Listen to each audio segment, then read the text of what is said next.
everybody, and welcome to another episode of Box Office Talk. This is the show where I break down what happened at the box office, see if my predictions for the top 5 are correct, and then make predictions for next week's top 5. So let's get right on into it. Last week I predicted that number 1 would be Aquaman, number 2 would be The Upside, number 3 would be A Dog's Way Home, number 4 would be Escape Room, and number 5 would be Mary Poppins Returns. And I surprisingly only got 1 out of 5 of my predictions right for this weekend, and it's not what you'd think it is at all. I thought for sure this would be kind of an easy one to predict this weekend, but apparently not, because number 1 was actually The Upside. It made $19 million this weekend. Now, this isn't a huge opening or anything, but I guess considering Aquaman's been out a while, more people wanted to go see this. I'm actually surprised that this movie opened at number 1. Yeah, I get that this isn't like the biggest number ever or anything like that, but considering the recent controversies of Kevin Hart, I won't discuss about them further here, but I thought maybe that it would dip under Aquaman because of that, but no, it actually managed to get to number 1, and it's on a budget of $37.5 million, so maybe when some worldwide totals get in, because this is based off of a French film, of course, it might be able to double that. So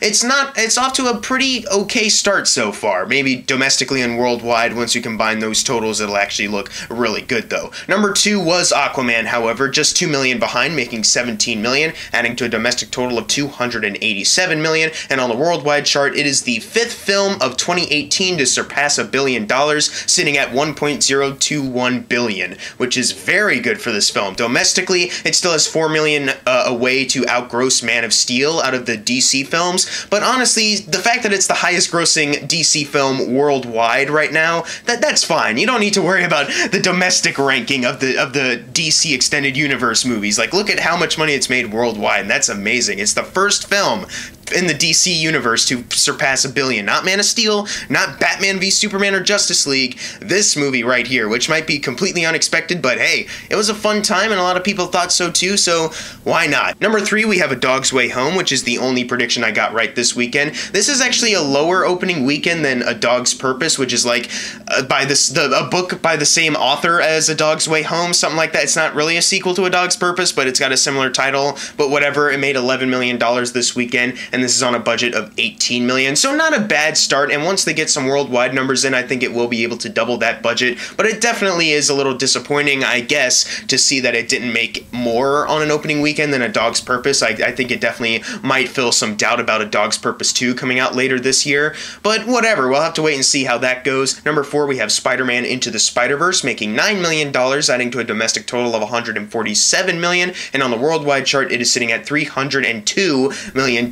Now, as far as the other Sony Pictures animation films, it has $1 million more to go until it outgrosses the first Hotel Transylvania movie, that is, of course, domestically, and then there's also $22 million more to go until it becomes the highest grossing Sony Pictures animation film, like, in general, which is actually really fantastic to me, like, to see that this movie's actually doing that well, the fact that it might actually get up there. I don't know if it will be able to because the numbers are a little bit dipping, but since it's been getting a lot of award wins, I think it might be able to, especially since a lot of people have been praising this movie to no end. Number 5, we have Escape Room, making $8 million, adding to a domestic total of $32 million, and on the worldwide chart, it is sitting at $34 million. It's already tripled its $9 million budget. It's about to quadruple it once it gets past $36 million, and now I'm just sitting here waiting for them to announce that sequel that they teased at the very end of the movie. You know for sure that they're going to do that at some point. Like, of course, they've made a huge profit off of this thing. Number 6, we have Mary Poppins Returns, making $7 million, adding to a domestic total of $150, and on the worldwide chart, it is sitting at $287 million. Now, domestically, it actually only has $1 million more to go until it outgrosses La La Land and enters the top 5 musicals of all time, basically, as far as box office numbers go, which is actually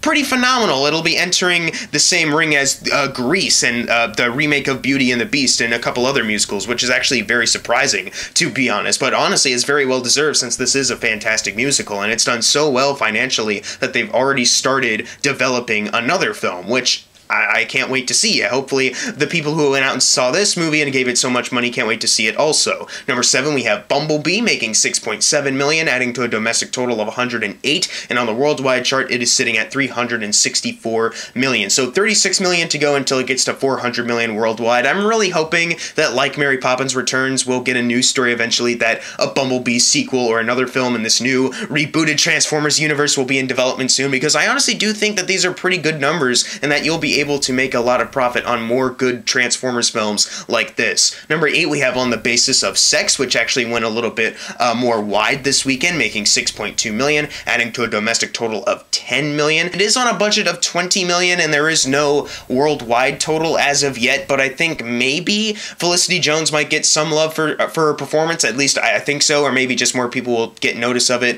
If it gets any award recognition, very doubtful though, but honestly, it's just kind of hard to tell right now how well it's doing financially. Number 9, we have The Mule, making $5 million, adding to a domestic total of $90 million, and finally, we have a worldwide total of some kind, only at $94 million. However, it needs $6 million more until it doubles its $50 million budget, and even though it's about to leave the top 10, I'm not sure if it will leave next weekend or if it'll stick around for one more go, but it is looking like it is about to go, and we won't be able to see it surpass the 100 million worldwide point, because it actually does have a lot more places to open worldwide.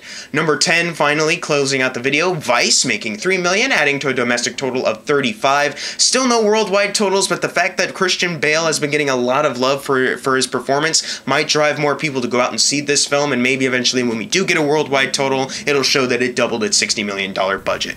Now it's time for the fun part, the predictions for next week's top 5. Number 1, I'm going with Glass. Number 2, The Upside. Number 3, Aquaman. Number 4, A Dog's Way Home. And number 5, Spider-Man Into the Spider-Verse. But what are your predictions for next week's top 5? Leave it in the comments below, and if you got your predictions right for this week, you're going to get a shout out right now. Unless you didn't get it right, then I'm sorry. And as always, thank you guys for watching. Make sure to subscribe. I'm Jackson Fulcher. See you guys next time.